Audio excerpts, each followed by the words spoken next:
Hey, welcome to Freedom of Speech. This is your second episode.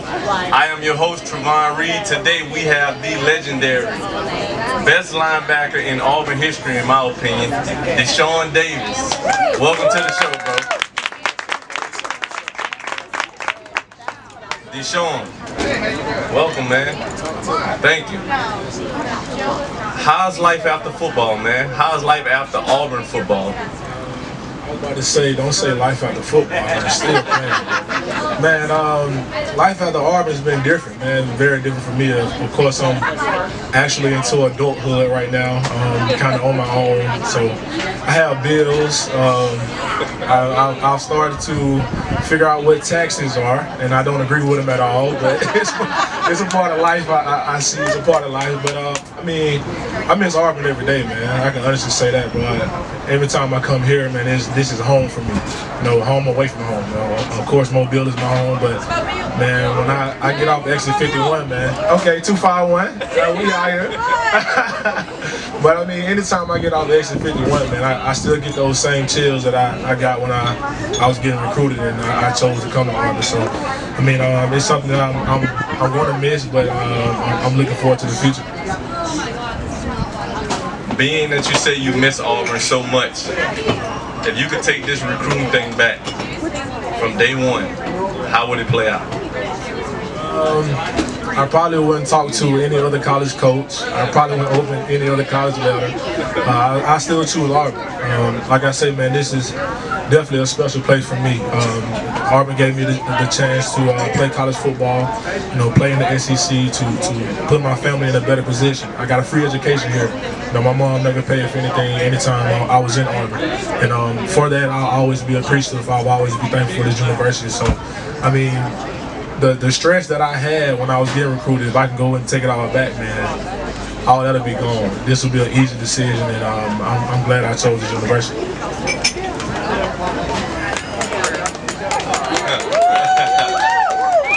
Me being an Auburn man myself, I understand you 100%. The recruiting process when you was coming out, not highly recruited.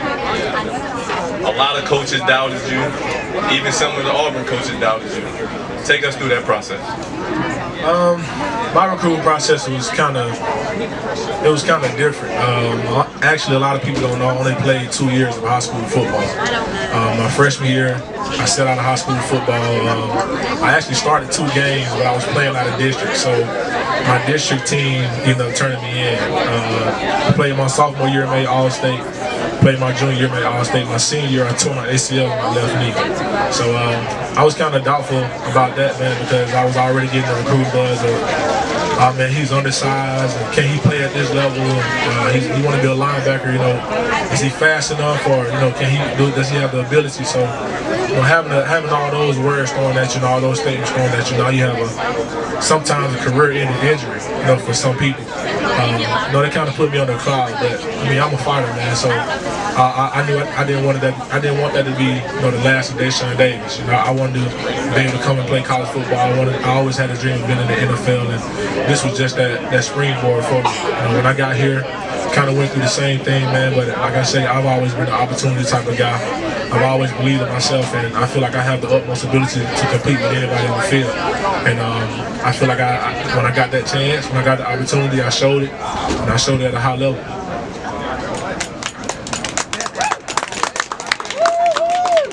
I know your story, man. I know your story. The crowd doesn't though. I know when you say being an opportunity guy. I know that. Explain what you mean when you say you was an opportunity guy. Well, like I was just saying, man, a lot of those things, I call them obstacles. And this is a marathon, man. This is not a sprint at all. You know, life is a marathon, and life is also what you make it. And a lot of things that I went through in my life, it could have been easy for me to give up. You know, from going through the injury in high school my senior year, you know, coming here, redshirting my freshman year because I wasn't fully healed.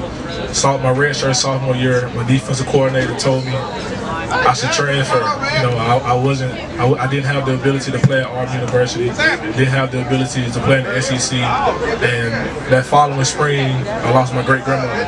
She's on my chest now. And all those things, man, it can be devastating to a young kid who's, you know, kind of trying to be the male in his household while he's away from home. But like I say, man, those things, man, I never let those things slow me down. You know, I use them as motivation. I use them as you know, stepping stones and springboards to get me to where I want to be in life. And life is easy to give up in life, man. A lot of people go through stuff and they stop, but I tell people all the time, difference between me and a lot of people, man, no matter what I face, I'm never going to quit. You know, I have the goal that I want to be as a football player, I'm going to be it. I have a goal that I want to be as a son, you know, as a father one day, as a husband, and nothing's going to stop me from being who I want to be.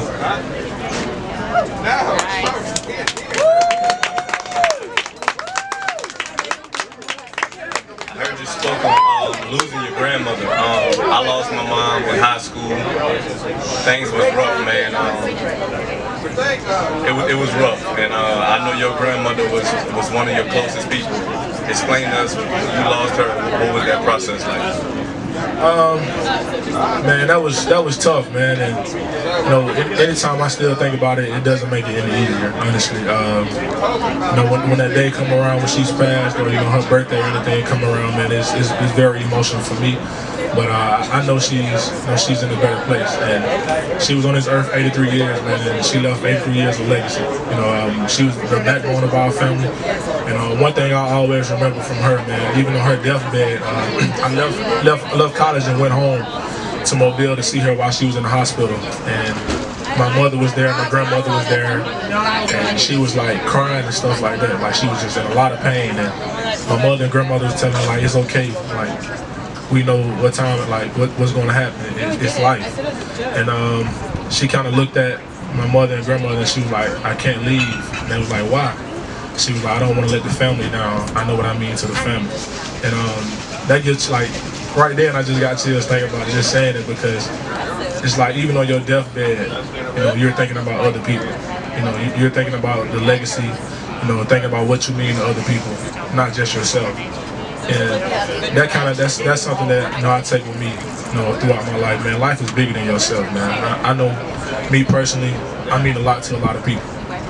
As a friend, as a brother, as a son, as a football player, as an idol. So anything, every day I wake up, man, is always bigger than me. And I try to take that with me. I try to walk with that all the time, man. But like I say, man, she was very influential in my life, and even to this day, man, I carry some traits that, you know, she left for me. We have angels, man. We have angels watching over us. Let's get to some football, man. Let's talk the 2019 Auburn Tigers. What's one word to describe them? One word to describe this year's team.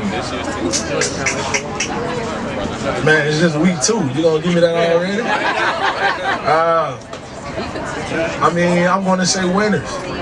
I mean, I think that's a team full of winners, man. And you know, a game might slip this year. We may lose a game this year, whatever the case may be. But I know those guys in their locker room, man, they're gonna go out. They're gonna fight each and every day, each and every Saturday. You know, no matter the opponent, you know, no matter the scoreboard, you know, those guys, they're going to leave it all on the field. And I can say that because a lot of the players that are there, I actually played with. You know, I actually saw those guys work out. I saw those guys practice.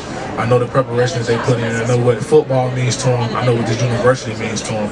So I can tell you, each and every day, man, they're going to go fight. And because they're going to go fight, man, that's going to make them winners, no matter what the scoreboard says.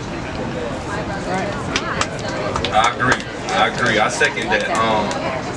The whole program is winners. I feel like if you attend Auburn, you're a winner automatically. It's automatic. Like even the year we went 3-9, you wasn't here yet. The year we went 3-9, we had so many winners on that team that we went from 3-9 to going to winning the SEC championship the following year. So I know those guys on the team. That team is winners. You know, Gus Malzahn. One word to describe him. You know him. I know Gus real well. I know him very well. One word to describe Gus Malzahn, I'll say